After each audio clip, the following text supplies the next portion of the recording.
what took place. And the mayor of Oakland is Ron Dellums. So what has been the mayor's response to all of this? Well, he's been responding now. I mean, yesterday they announced that he's going to help set up some healing centers, but as far as I'm concerned, he was very slow. If you have something like this happen, you're the mayor of a city. It's up to you to assure the people that that something's going to be done. I mean, Giuliani and Mayor Bloomberg, they pretty quickly addressed New York City after Sean Bell and Amadou Diallo. Whether or not I agreed with their position on it, it doesn't matter. At least they talk to people. In other cities, when you've seen these types of things happen, the leadership has stepped out and said something. Here it was 6 or 7 days, and only after people were protesting and lobbying and having conversations and meeting, and in my opinion, is when the city started to catch on fire and people were jumping on cop cars, that all of a sudden you had all this movement. I'm sure it was going to happen sooner or later, but I mean, 6 days after seeing an execution on your watch, and to me, is inexcusable. You should have been out there day one, the minute it happened.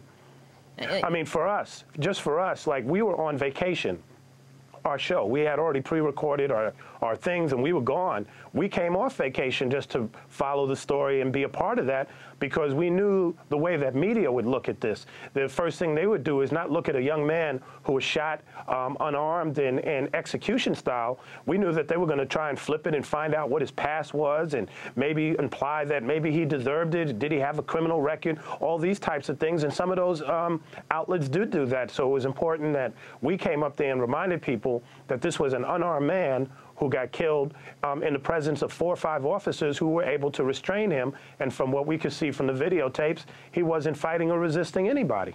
Davey D. Oakland is certainly in contrast to its neighbors not far away, San Jose and San Francisco. 400,000 people about in Oakland, high unemployment, high poverty. What is being called for right now?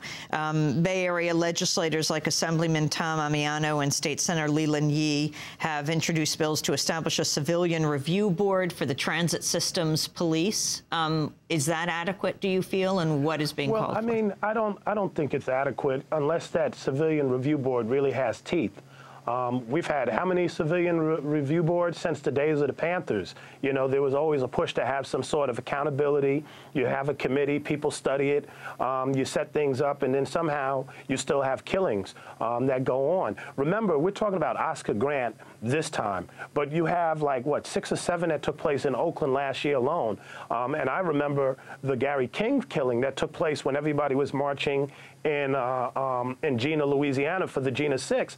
You had a guy, Gary King, in North Oakland, who was shot in the back by an officer who had already shot 2 or 3 people over the past year or so, including somebody who I understand was handicapped and in a wheelchair. So you never have the sort of punishment and discipline that I think many of us feel should be meted out to officers who are abusive. And keep in mind, right now, it makes news when we talk about people being killed.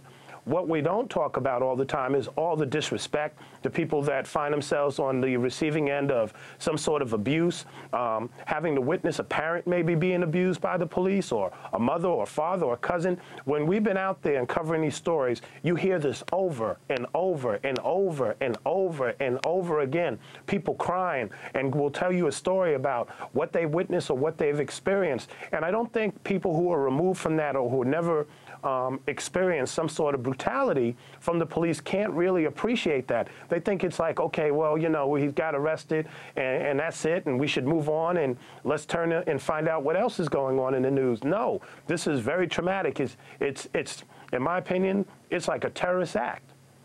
Well, David, I want to thank you very much for being with us. The history of Oakland is very interesting. Black Panthers founded there in 1966. Bobby Hutton, who was 17 years old, was killed there. We will continue to follow this story. Davey D., hip-hop journalist and activist, runs the popular website Davey D's Hip Hop Corner, and DaveyD.com, co-host of Hard Knock Radio on sister station KPFA in Berkeley. This is Democracy Now!, democracynow.org, The War and Peace Report. We'll be back in a minute. feeling fine from the party after New Year's Eve. You know the train's getting rowdy, and having a couple drinks doesn't make me an alkie. People started fighting and somebody pointed out me. Here come the bar police charging me. I don't author beef, I'm a father, please. I got a little girl at home, she only 4 years old. She my world, my flesh and bone. His tears started to roll. If they just looked him in his eye, they could see clear to his soul. But these cops only understand fear and control. Face down on the ground in a prone position. Bystanders start recording, cell phones was flipping, thinking he's another brother on the road to prison. They have no idea they gon' witness a lynching. The young brother was clenching, but he wasn't resisting it. Johannes Mesery made a fatal decision as he rose to his feet and took hold of his seat. The entire train station froze in disbelief. Oscar, the father, barely over 20, with goals and the dreams of household and family. His last seconds on earth, he didn't know it could be. Only the dirty train station flow he could see. You hear the bullet explode through his fleece. You won't see an execution that cold in the streets. Damn, you see what happened? That cop started snapping. Cell phones they was grabbing. I had mine in the lining of my jacket. That cop was a cold-hearted. Shooting them in the back is an act of a savage. A flash from the gap that snatched your whole future. You can lose your life just by being a commuter. As soon as I get home, I upload. That's by Jasiri X, OG3 Oscar Grant tribute. This is Democracy Now!, democracynow.org, The War and Peace Report. I'm Amy